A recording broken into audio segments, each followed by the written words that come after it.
থাক মা, আপনি আর আমাকে একদম বোঝানোর চেষ্টা করবেন না। সব সময় আপনার মেয়েই আপনার কাছে ভালো, আর আমার কথাগুলো শুধু আপনার গায়ে লেগে যায়। আপনার মেয়ে যে আমাকে এত বড় বড় কথা বললো, আমার গায়ে ইচ্ছা করে ঠান্ডা জল ফেলে দিল, তখন আপনার মেয়ে কোনো ভুল করেনি, তাই তো? বৌদি, আমি মানছি আমার ভুল হয়েছে। আমি ইচ্ছা করে তোমার গায়ে ঠান্ডা জল ফেলিনি। তুমি বিশ্বাস করো, আমি অন্যদিকে জল ফেলতে গিয়ে তোমার গায়ে পড়ে গেছে। আর তুমি সামান্য একটা কথাকে এত বড় করছো কেন? কি এটা তোমার কাছে সামান্য কথা? কিন্তু আমার কাছে সামান্য কথা নয়, কারণ এই ঠান্ডার মধ্যে তুমি আমার গায়ে ঠান্ডা জল ফেললে। এখন তো আমার ঠান্ডা লেগে যেতে পারে, আর ঠান্ডা লাগলে আমাকে ডাক্তারের কাছে যেতে হবে। এতে আমার স্বামীর টাকা পয়সা খরচ হবে। অনেক হয়েছে, আর নয়। আমি চললাম আমার মায়ের বাড়ি। মা, আপনি আপনার মেয়েকে নিয়ে এই বাড়িতে থাকুন। বৌমা, তুমি এই সামান্য কথাতে মায়ের বাড়িতে চলে যাচ্ছ? আমি তোমার কাছে প্রীতির হয়ে ক্ষমা চাইছি। তুমি দয়া করে প্রীতিকে ক্ষমা করে দাও। আর তাছাড়া প্রীতি তো বলছে ও ইচ্ছা করে তোমার গায়ে জল ফেলেনি, তাই তুমি দয়া করে এই সামান্য কথাতে রাগ করে মায়ের বাড়িতে যেও না। এভাবে প্রিয়াঙ্কা দেবী এবং তার মেয়ে শিল্পাকে বোঝানোর চেষ্টা করে, কিন্তু তাতেও শিল্পা কোনো কথা শুনতে চায় না। সে ছোট্ট একটা কারণ নিয়ে বাড়িতে তুমুল ঝামেলা সৃষ্টি করে, এমনকি রাগের বশে মায়ের বাড়িতে রওনা দেয়। আর সে গাড়িতে করে যাওয়ার সময় মনে মনে ভাবে, বাবারে বাবা, বাইরে কত ঠান্ডা, শীতটা বেশ পড়েছে। এবার তো আমি শীতকালে মায়ের বাড়ি চলে যাচ্ছি, আর কিছুক্ষণের মধ্যেই আমি পৌঁছে যাব। ওখানে গিয়ে আমি এবার রেস্ট করব, শুধুমাত্র কম্বলের ভিতর ঢুকে থাকবো, আর আমার সব কাজ আমি বৌদিকে দিয়ে করাবো। আমার বৌদি নিজেকে অনেক চালাক মনে করে, এবার আমিও দেখাবো আমি কতটা চালাক। আমি আমার মায়ের বাড়িতে গিয়ে 1 মাস থাকবো। যতদিন না শীতকাল কাটছে, আমি কিছুতেই শ্বশুর বাড়িতে ফিরে যাব না। এমনই ভাবনা চিন্তা করে শিল্পা প্রচন্ড পরিমাণে খুশি হয়। আসলে শিল্পা প্রচন্ড পরিমাণে অলস ছিল, আর শীতকালে তার বাড়ির কাজকর্ম করতে একদমই ভালো লাগতো না। বিশেষ করে শীতকালে জলের কাজ করতে গিয়ে শিল্পার গায়ে যেন জ্বর আসে। আর সেই জন্যই শীতকালে কাজের হাত থেকে বাঁচার জন্য শিল্পা মনে মনে প্ল্যান করে। আর ভুলবশত একদিন শিল্পার ননদ তার গায়ে জল ফেলে দেওয়ায় শিল্পা সেই সামান্য বিষয়টাকে নিয়ে বাড়িতে তুমুল ঝামেলা সৃষ্টি করে, আর সে রাগ করে তার মায়ের বাড়িতে চলে যায়। আরে শিল্পা, তুই এসেছিস? আমি তোকে নিয়েই চিন্তা করছিলাম। তোর শাশুড়ি মা আমাকে ফোন করেছিল, তুই নাকি রাগ করে বাড়ি থেকে বেরিয়ে এসেছিস। এটা কিন্তু তুই ঠিক করিসনি। তুই বারে বারে তোর শ্বশুর বাড়ির লোকেদের সঙ্গে এরকম ভাবে ঝগড়া করিস কেন? মা, তুমি কি জানো আমার ননদ কত অলস? এই শীতকালে কোনো কাজ করতে চায় না, আর আমাকে একা সব কাজ করতে হয়। তাই আমি বিরক্ত হয়ে বাড়ি ছেড়ে চলে এসেছি। এখন আমি শীতকালে এখানেই থাকবো, তাহলে আমাকে এই শীতের মধ্যে কোনো কাজ করতে হবে না। আচ্ছা, সে না হয় ঠিক আছে, কিন্তু এখানে শুধু শুধু বসে থাকলে তুই তো বিরক্ত হয়ে পড়বি। তাই চল, তুই আমার হাতে হাতে একটু সাহায্য করে দিবি। আমার আলমারির জামা কাপড়গুলো একেবারে অগোছলো হয়ে আছে। চল, তুই জামা কাপড়গুলো গুছিয়ে রাখবি। আমি তো ভেবেছিলাম মায়ের বাড়িতে এসে আমি কম্বলের ভিতর ঢুকে বসে থাকবো, কিন্তু বাড়িতে আসতে না আসতেই মা আমাকে কাজে লাগিয়ে দিচ্ছে। জানি না এখানে এসেও আমি শান্তিতে থাকতে পারবো কিনা। আমার তো মনে হচ্ছে আমি মায়ের বাড়িতে এসেও যেন ফেঁসে গেলাম। কিরে, ওসব শ্বশুর বাড়ির কথা চিন্তা করিস না, যা হওয়ার হয়েই গেছে। শুধু শুধু মন খারাপ করে বসে আছিস কেন? চল, তাড়াতাড়ি চল, আমার হাতে হাতে একটু সাহায্য করে দে। এভাবেই স্বপ্না দেবী তার মেয়েকে জামা কাপড় গোছানোর জন্য জোর করতে থাকে, যার ফলে শিল্পা বাধ্য হয়ে এক এক করে জামা কাপড় গুছিয়ে রাখতে শুরু করে। আর এভাবেই শিল্পা সেই আলমারিটা খুব সুন্দরভাবে গুছিয়ে দেয়, এমনকি সে তার মায়ের ঘরও সুন্দর করে পরিষ্কার করে দেয়। মা দেখো, এতক্ষণ ধরে জামা কাপড়গুলো গোছাচ্ছি বলে আমার হাতটা কত ঠান্ডা হয়ে গেছে। আমি ঘরের মধ্যে আছি, তবু আমার খুব ঠান্ডা লাগছে। কি করা যায় বলো তো মা? কি আর করা যাবে, রান্নাঘরে গিয়ে আমাদের দুজনের জন্য চা বানিয়ে নিয়ে চলে আয়, কারণ এই শীতকালে গরম গরম চা খেতে খুব ভালো লাগে। তুই যা, তাড়াতাড়ি আমাদের জন্য চা করে নিয়ে আয়। মায়ের মুখে এমন কথা শুনে শিল্পা কিছুই বলতে পারে না, যার ফলে শিল্পা বাধ্য হয়ে রান্নাঘরে গিয়ে চা বানাতে শুরু করে। আমি তো ভেবেছিলাম এখানে এসে আমি একটাও কোনো কাজ করব না। শীতকালে কাজ করতে আমার ভীষণ কষ্ট হয়, তার উপরে ঠান্ডা জলে হাত দিলেই আমার প্রাণটা একেবারে বেরিয়ে যায়। যাই হোক, মায়ের বাড়িতে এসে আমি মায়ের জামা কাপড় গুছিয়ে দিলাম, এখন আবার চা বানাচ্ছি, ঠিক আছে, কিন্তু জলের কোন রকম কাজকর্ম আমি করতে পারবো না। সব কাজ বৌদিকে দিয়েই করাবো। আচ্ছা, বৌদিটা কোথায়? এতক্ষণ হয়ে গেল এখনো পর্যন্ত ঘর থেকে বেরোচ্ছে না কেন? মহারানী শীতের মধ্যে কম্বলের মধ্যে ঢুকে নিশ্চয়ই আরাম করছে। আমাকে তো 1 কাপ চাও বানিয়ে দিতে পারতো। এমনই ভাবনা চিন্তা করতে করতে শিল্পা 2 কাপ চা বানিয়ে তার মায়ের কাছে নিয়ে যায়, আর তারা দুজনে চা খেতে খেতে গল্প করে। এভাবেই দেখতে দেখতে 2-1 দিন কাটে, কিন্তু শিল্পার বৌদি কিছুতেই ঘরের বাইরে বেরোতে চায় না। তাই শিল্পা তার বৌদিকে বলে, কি গো বৌদি, তুমি কম্বলের ভেতর থেকে বেরোবে না নাকি? আমি যেদিন থেকে এসেছি সেদিন থেকে তোমাকে রুমের মধ্যে সকালে জল খাবার, দুপুরের খাবার, রাতের খাবার সবই নিয়ে এসে দিয়ে যাচ্ছি। এমনকি আমাকে রান্না বান্নাও করতে হচ্ছে। আমি কি মায়ের বাড়িতে এসেছি চাকরগিরি করার জন্য? তুমি দয়া করে দরজাটা বন্ধ করো, কারণ দরজার বাইরে দিয়ে হু হু করে বাতাস আসছে। আমার রুমটা একেবারে ঠান্ডা হয়ে যাবে। আর এই শীতকালে আমার ঠান্ডা লেগেছে বলে আমি খুব অসুস্থ। তাই এই শীতের মধ্যে আমি বাড়ির কোনো কাজকর্ম করতে পারছি না। আচ্ছা তাই? রাতের ডিনারের থালা বাসনগুলো তাহলে আমি রান্নাঘরেই ফেলে রেখে দিই। কালকে সকালবেলা উঠে তুমি বাসনগুলো মেজে নেবে, কেমন? কারণ এই ঠান্ডার মধ্যে আমিও থালা বাসন মাজতে পারবো না। আমি মায়ের বাড়িতে এসেছি থালা বাসন মাজার জন্য, তাহলে তুমি কিসের জন্য আছো? শিল্পা দেখো, এটা যদি তোমার মা শোনে তাহলে কিন্তু খুব রেগে যাবে। আর তুমি আমাকে এত কথা শোনাচ্ছ কোন সাহসে? তুমি বেশি কথা বললে তোমার মা তোমাকে এই বাড়ি থেকে বের করে দেবে। তখন কিন্তু তোমার যাওয়ার কোনো রাস্তা থাকবে না। তাই যতদিন মায়ের বাড়িতে আছো চুপচাপ কাজগুলো করো। এখানে কি তুমি শুয়ে বসে থাকবে নাকি? তোমাকে কাজ করতে হবে। এটা তোমার মায়ের বাড়ি বলে ভেবো না যে তোমাকে কোনো কাজকর্ম করতে হবে না। চুপচাপ যাও আর রান্নাঘরে যা থালা বাসন আছে মেজে ধুয়ে রেখে দাও। এই বলে পূজা তার ননদকে রুম থেকে বাইরে বের করে দিয়ে দরজা বন্ধ করে দেয়। আর শিল্পা রাগে গজগজ করতে করতে তার মায়ের কাছে গিয়ে পৌঁছায়। মা, বৌদি আমার সঙ্গে কত খারাপ ব্যবহার করলো তুমি কি জানো? বৌদিকে আমি থালা বাসন ধুয়ে রাখার কথা বললাম, তখনই বৌদির শরীর খারাপের নাটক শুরু করে দিল। আর তুমি তোমার বৌমাকে কিছু বলো না বলে বৌদি একেবারে মাথায় উঠে গেছে। তুই বৌমাকে নিয়ে একদম খারাপ কথা বলিস না। আমার বৌমা সব কাজকর্ম করে, আমাকে রান্না করেও খাওয়ায়। আর তুই এই 2 দিন হলো এখানে এসে আমার বৌমার নামে বদনাম করছিস। আসলে আমার বৌমা সত্যিই খুব অসুস্থ। তাই তুই থালা বাসনগুলো ধুয়ে রেখে দে। এই ঠান্ডার মধ্যে বৌমা যদি জলে হাত দেয় তাহলে বৌমার আরো বেশি ঠান্ডা লেগে যাবে। এই বলে স্বপ্না দেবী সেখান থেকে চলে যায়। আর মায়ের মুখে এমন কথা শুনে শিল্পা আরো রেগে যায়, যার ফলে সে রান্নাঘরে গিয়ে জোরে জোরে বাসনপত্রের আওয়াজ করতে শুরু করে। আর সেই সাথে ঠান্ডার মধ্যে সে থরথর করে কাঁপতে থাকে। দূর, আমি মায়ের বাড়িতে এসে পুরো ফেসে গেছি। ভাবলাম এই শীতের মধ্যে মায়ের বাড়িতে চলে এলে আমাকে কোনো কাজ করতে হবে না। সেই জন্যই তো আমি এরকম একটা প্ল্যান করে ঝগড়া করে মায়ের বাড়িতে চলে এলাম। কিন্তু এখন মায়ের বাড়িতে এসে থালা বাসন মাজা, জামা কাপড় কাচা, রান্না করা সবই আমাকে করতে হচ্ছে। হে ঈশ্বর, এ আমি কোথায় চলে এলাম? দয়া করে তুমি আমাকে বাঁচাও। এমনই ভাবনা চিন্তা করতে করতে শিল্পা রান্নাঘরের কাজকর্ম মিটিয়ে থরথর করে কাঁপতে কাঁপতে নিজের ঘরে চলে যায়। দেখতে দেখতে এভাবেই আরো কিছুদিন কাটে। আর দিনের পর দিন শিল্পার উপর কাজের বোঝার পরিমাণ যেন বাড়তেই থাকে। কারণ এখনো পর্যন্ত শিল্পার বৌদি কোনো মতে রুমের বাইরে বেরোয় না, যার ফলে শিল্পা প্রচন্ড পরিমাণে রেগে যায়। এখন তো আমি আমার শ্বশুর বাড়িতেও যেতে পারবো না, কারণ আমি যদি এখন শ্বশুর বাড়িতে চলে যাই তাহলে ভাববে আমি ওই ঝগড়াটা শুধুমাত্র মায়ের বাড়িতে আসার জন্যই করেছিলাম। আর আমি যে নাটক করেছি সেটা সবাই বুঝে যাবে। না না, এখন আমি শ্বশুর বাড়িতে ফিরে যেতে পারবো না। তাহলে এখন আমি কি করব? মায়ের বাড়িতে থাকা মানে দিনের পর দিন আরো কাজের চাপ আমার মাথায় এসে পড়বে। আমার মা একদিক থেকে কাজ বলছে আর আমার বৌদি অন্য দিক থেকে কাজ বলছে। এ আমি কোথায় এসে ফেসে গেলাম?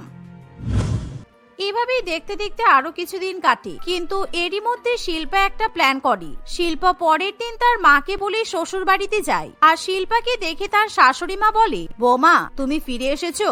আমি জানতাম তুমি ফিরে আসবে। তার মানে তোমার রাগ শেষ হয়ে গেছে, তাই তো? সত্যি তুমি খুব ভালো। আমি এখানে ফিরে আসিনি, ঠিক আছে? আসলে এখানে আমার কিছু জামা কাপড় আছে, আমি সেটাই নিতে এসেছি। কিন্তু বৌমা, তুমি এতদিন পর মায়ের বাড়ি থেকে বাড়িতে এলে আর আবার তুমি মায়ের বাড়িতে চলে যাওয়ার কথা বলছো। না না, আমি তোমাকে যেতে দেব না।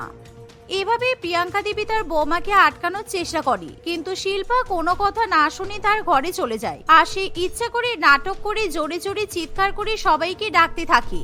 আরে কি ব্যাপার বৌমা, কি হয়েছে? তুমি এত জোরে জোরে চিৎকার করছো কেন? এ কি, তোমার পায়ে আবার কি হলো? মনে হচ্ছে আমার পাটা একেবারে মুচকে গেছে। আমি আমার পা সোজাও করতে পারছি না। খুব জোরে আঘাত লেগেছে আমার পায়ে। আমার কথা না শুনলে এরকমই হবে। তোমাকে কোথাও যেতে হবে না, তুমি এখানেই থাকো। আর তুমি যদি এবার আমার কথা না শোনো তাহলে কিন্তু আমি খুব রেগে যাব। চুপচাপ কম্বলের মধ্যে ঢুকে বসে পড়ো। আমি তোমার পায়ে একটু তেল লাগিয়ে দিচ্ছি, দেখবে তুমি আরাম পাবে। এই শুনে শিল্পা তাড়াতাড়ি করে কম্বলের মধ্যে ঢুকে পড়ে। আমি তো এটাই চাইছিলাম, এতদিন পর আমি এই কম্বলের মধ্যে শুয়ে থাকার সুযোগ পেয়েছি। যাক, কেউ আমার নাটকটা বুঝতেই পারলো না। আমি তো ইচ্ছা করে পায়ে চোট লাগার নাটক করলাম, যাতে আমাকে মায়ের বাড়িতে ফিরে যেতে না হয় আর শ্বশুর বাড়িতে কম্বলের মধ্যে শুয়ে শুয়ে আমি আরাম করতে পারি। এমনই ভাবনা চিন্তা করে শিল্পা প্রচন্ড পরিমাণে খুশি হয়। আর এমন সময় প্রিয়াঙ্কা দেবী ফোন করে বাড়িতে একটা ডাক্তার ডেকে নিয়ে আসে। আর ডাক্তারবাবুকে দেখেই শিল্পা একেবারে চমকে ওঠে। আরে মা, আপনি আবার ডাক্তারকে কেন ডেকে নিয়ে এলেন? আমি তো ঠিক আছি, সামান্য একটু পায়ে ব্যথা লেগেছে, সেটার জন্য আপনি আবার ডাক্তার ডেকে নিয়ে এলেন? কই দেখান আপনার কোথায় চোট লেগেছে। বৌমা, ডাক্তারবাবুকে যখন ডেকেছি তখন পাটা ভালো করে দেখিয়ে নাও, আমি তোমার ভালোর জন্যই তো এগুলো করছি।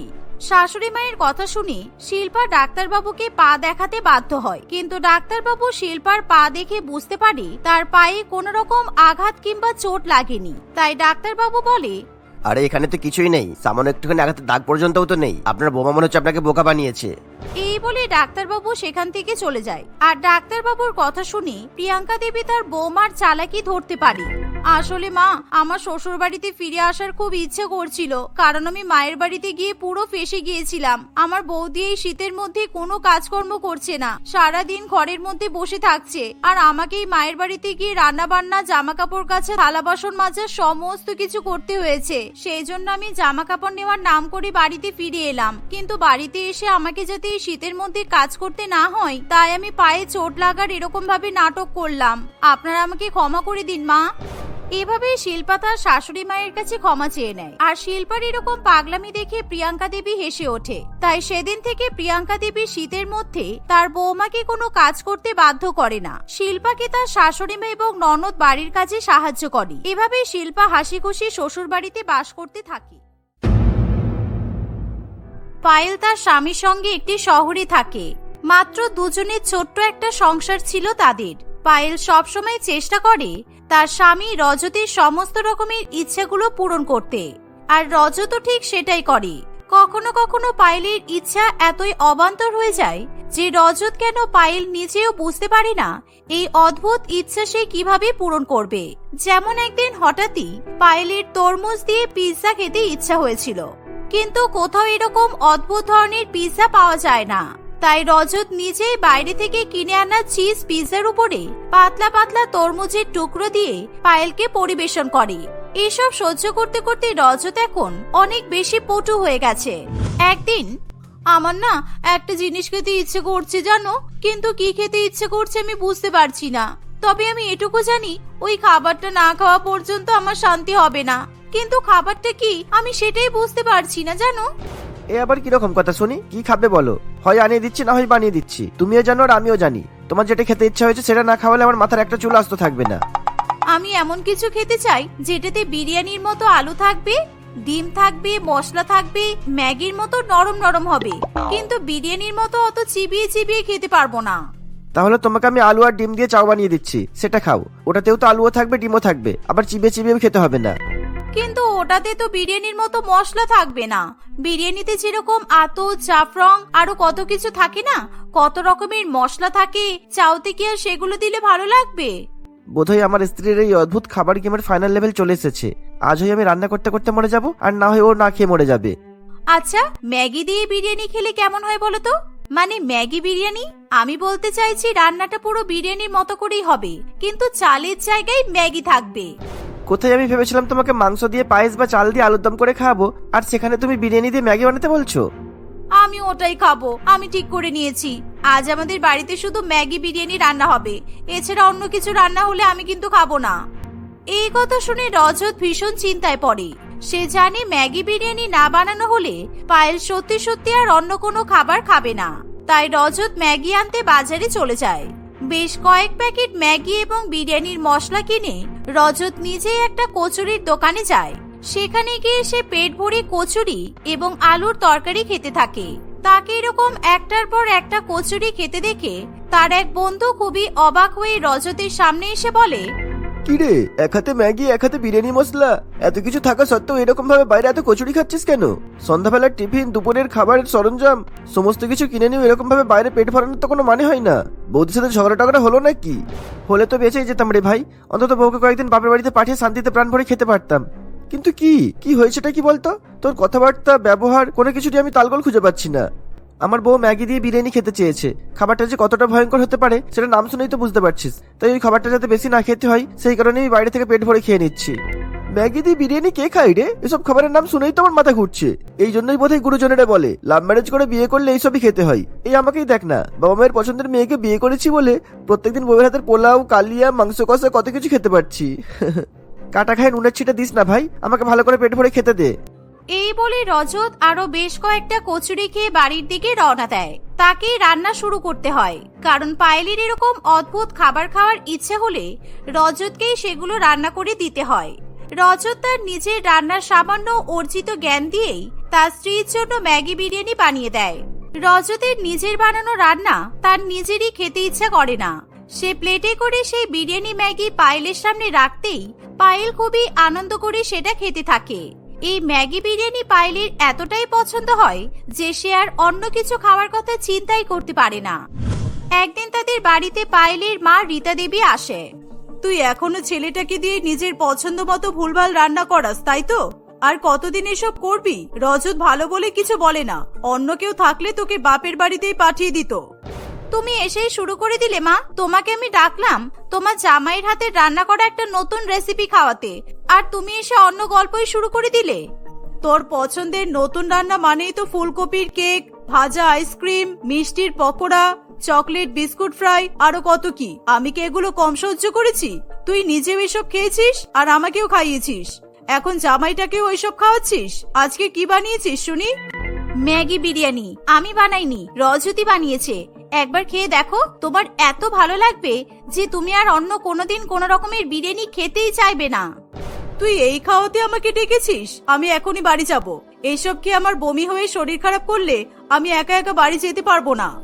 তাই যাও তাহলে, তোমার ভাগের ম্যাগি বিরিয়ানিটা আমিই খেয়ে নেব। অত ভালো খাবার তোমাকে খেতে হবে না, যাও। রীতা দেবী পায়েলের সঙ্গে আর কোনো কথা না বাড়িয়েই সেখান থেকে আগে ভাগে কেটে পড়ে। পায়েল বরাবরই এরকমই ছিল।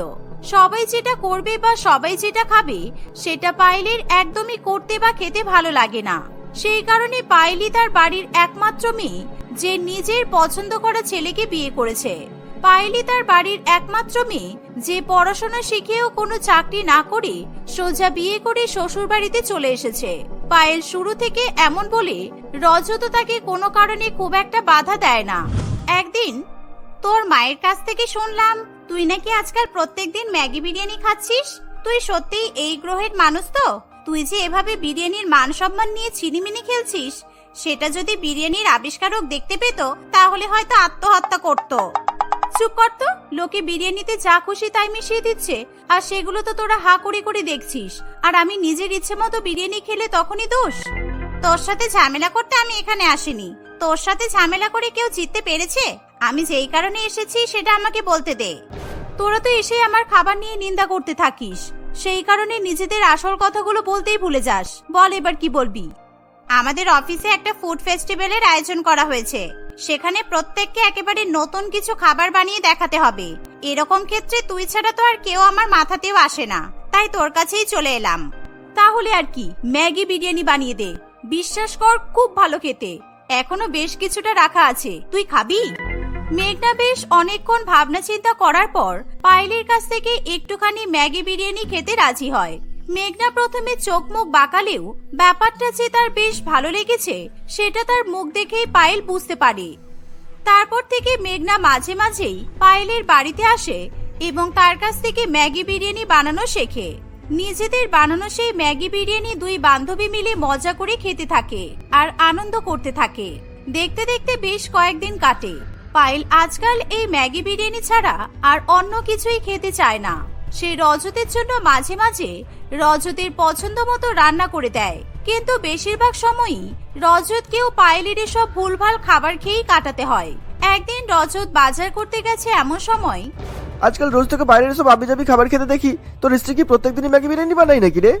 আমি না বললে তুই কি বিশ্বাস করবি? শুধু ওই ম্যাগি বিরিয়ানি নয়, আমার স্ত্রী বাড়িতে যে সমস্ত খাবারগুলো খায় না সেগুলো সবটাই অদ্ভুত হয়। আমি কোনোদিনও শান্তি করে খেতে পারি না। আর তোর স্ত্রী সেটা জানে, আর তারপরেও তোকে সব খাবার খেতে বাধ্য করাই। বাধ্য তো করাই না, তবে আমি ওকে কষ্ট দিতে ভয় পাই। ও শুধুমাত্র আমার জন্য ওর নিজের মা বাবাকে অগ্রাহ্য করে আমার সাথে চলে এসেছে, সেই কারণেই ওর কোনো আবদারে না করতে আমার ভালো লাগে না। সবাইকে অগ্রাহ্য করে তোর সাথে এসেছে মানে? তো শ্বশুরবাড়ি থেকে তোদের বিয়েটা মেনে নেয়নি? শুধুমাত্র পায়েলের মা মেনেছে, আর কেউ আমাদের এই বিয়েটা মানেনি। পায়েলের বাড়িতে সব মেয়েরা পড়াশোনা শিখে চাকরি করছে, শুধুমাত্র পায়েল করেনি। আর ওদের বাড়ির প্রত্যেকটা মেয়ে সরকারি চাকরিওয়ালা ছেলেদের সাথে বিয়ে করেছে। তাই পায়েলের বাবা চেয়েছিল পায়েলও তেমনটাই করবে, কিন্তু ও তো সেখানে ওর বাবার কথা শোনেনি। সেসব তো বুঝলাম, কিন্তু এই কারণের জন্য তুই সারা জীবন এরকম আজগুবি খাবার দাবার খেয়ে কাটিয়ে দিবি? এটা তো হতে পারে না। তাহলে আমি কি করবো তুই বলে দে, আমি সত্যিই বুঝতে পারছি না রে। এভাবেই পলাশ এবং রজত নিজেদের মধ্যে কিছুক্ষণ কথা বলে। পলাশ রজতকে ভালোভাবে বুঝিয়ে দেয় এবার তাকে কি করতে হবে। রজত সব রকমের বাজার নিয়ে বাড়িতে চলে আসে। বাড়িতে এসেই সে ম্যাগি বিরিয়ানি বানানো শুরু করে দেয়। রজতকে কিছু বলার আগেই সে পায়েলের পছন্দ মতো খাবার তৈরি করছে দেখে পায়েল বেশ আনন্দ পায়। সে চুপচাপ নিজের ঘরে বসে ম্যাগি বিরিয়ানি খাওয়ার জন্য অপেক্ষা করতে থাকে। দেখতে দেখতে দুপুরের খাওয়ার সময় হয়ে আসে। রজত পায়েলকে ম্যাগি বিরিয়ানি পরিবেশন করে দেয়। আজকেরটা যেন একটু বেশি ভালো হয়েছে। রোজ রোজ বানাতে বানাতে তুমি দেখছি ম্যাগি বিরিয়ানি বানাতে একেবারে ওস্তাদ হয়ে গেছো। খাওয়া দাওয়া হয়ে গেছে, এবার ঘুমিয়ে পড়ো। রাতের জন্য রেখে দিচ্ছি, বাকিটা রাত্রে খেয়ে নিও, কেমন? তুমি খাবে না? কিন্তু তুমি কোনোদিনও আমার সঙ্গে বসে বসে একসঙ্গে ম্যাগি বিরিয়ানি খাওনি তো। আমার মনে হয় তুমি নিশ্চয়ই লুকিয়ে লুকিয়ে অন্য কোনো খাবার খাও। এগুলো তুমি খাও না, তাই না? সেরকম কিছু নয়, আমি একটু পরেই খেয়ে নেবো। তুমি চিন্তা করো না, ঘুমাতে যাও। সেই একটা সময় খেতে বসেছো আর 2টোর সময় উঠলে। এখন না ঘুমালে তুমি কি করে 5টার মধ্যে উঠে তৈরি হতে পারবে বলো তো? তৈরি হব কেন? কোথাও যেতে হবে? তুমি তো আগে কিছু বলনি আমাকে। মনে নেই আজ মেঘনাদের অফিসে ফুড ফেস্টিভ্যাল আছে? ও আমাদের দুজনকে নিমন্ত্রণ করেছে। আজ তো রবিবার, আমারও অফিস ছুটি, আমিও তো যেতে পারবো। যাও যাও, তাড়াতাড়ি ঘুমাও। রজতের কথা শুনে পায়েল আর সময় নষ্ট না করে তাড়াতাড়ি গিয়ে ঘুমিয়ে পড়ে। পায়েল একেবারে গভীর ঘুমে চলে যেতেই রজত তাদের ঘরের সমস্ত ঘড়ির কাঁটা পাল্টে সবকটাতে একটা বাজিয়ে দেয়। এমনকি ফোনের টাইমগুলো চেঞ্জ করে দেয়। সবকিছু হয়ে গেলে সে আবার পায়েলকে ঘুম থেকে ডাকতে যায়। পায়েল খুবই অবাক হয়ে ঘুম থেকে উঠে বলে, কি ব্যাপার, 5টা বেজে গেছে নাকি? চলো আমি এক্ষুনি রেডি হয়ে নিচ্ছি, বেশিক্ষণ সময় লাগবে না আমার। স্বপ্ন দেখছিলে নাকি? এখন তো সবে 1টা বাজলো। আমি আজ তোমার পছন্দের ম্যাগি বিরিয়ানি বানিয়েছি, খাবে এসো। আমি এক্ষুনি তো খেয়েই শুলাম, তাহলে বোধহয় স্বপ্ন দেখেছি। তুমি যাও, আমি যাচ্ছি। এই বলে পায়েল বিছানা থেকে উঠে সবকটা ঘড়ির সময় ভালো করে চেক করে। সে দেখে তখনও ঘড়িতে সবেমাত্র 1:20 বাজে। পায়েল আবার ম্যাগি বিরিয়ানি খেয়ে 5টায় ওঠার জন্য ঘুমাতে চলে যায়। এরপরে রজত আবার সমস্ত ঘড়ির সময় চেঞ্জ করে ঠিক 1টার সময় পায়েলকে ডাকতে যায়। পায়েল ভর্তি পেটে হাত বোলাতে বোলাতে একেবারে অবাক হয়ে ঘুম থেকে ওঠে। এবার বোধহয় 5টা বেজে গেছে। আমার জামাটা একটু বের করে দেবে? আমার কেমন যেন খুব ক্লান্তি লাগছে। তৈরি হতে হবে তো। তোমার মাথা খারাপ হয়ে গেল নাকি? জামা বের করবো কেন? কোথায় যাবে? আর 5টা বাজতে যাবে কেন? এখন তো সবে 1টা বাজে। আমি আজ তোমার পছন্দের ম্যাগি বিরিয়ানি বানিয়েছি, খাবে চলো। আমি এত বেশি ম্যাগি বিরিয়ানি ভালোবাসি বলে হয়তো আমার সাথে এরকম হচ্ছে। মনে হচ্ছে বারবার তুমি আমাকে খেতে ডাকতে আসছো আর ম্যাগি বিরিয়ানি খাওয়াচ্ছ, কিন্তু আমার পেটটাও কেমন যেন ভর্তি ভর্তি লাগছে। বিশ্বাস করো, কি হচ্ছে এটা কি আমার সাথে? তোমার বোধহয় শরীরটা ভালো লাগছে না। তুমি বাইরে এসে আগে ম্যাগি বিরিয়ানিটা খেয়ে নাও, তারপরে কিছুক্ষণ ঘুমিয়ে নিও, কেমন? না না না, আমি আর ওসব খাবো না। আমি আর কোনোদিনও ম্যাগি বিরিয়ানি খাবো না। ওই খাবারটা সাংঘাতিক খাবার। আমি কিছুতে আর ম্যাগি বিরিয়ানি খাবো না। তুমি সব ফেলে দাও, যাও তো। এবার থেকে আমি শুধু সাধারণ খাবার খাবো। হ্যাঁ বাবা, ওটাই ঠিক হবে। এইসব ভুলভাল খাবারও খাবো না, আর আমার ওসব ভুলভাল স্বপ্নও আসবে না। এই বলে পায়েল আবার চুপচাপ নিজের বিছানায় গিয়ে শুয়ে পড়ে। পায়েলের কাছে এই কথা শুনে রজত স্বস্তির নিঃশ্বাস ফেলে। সেদিন বারবার একই স্বপ্ন দেখার ঘটনায় পায়েল এতটাই ভয় পেয়ে যায় যে সেদিনের পর থেকে পায়েল আর কখনো কোনো রকমের অদ্ভুত খাবার খাওয়ার বায়না করে না।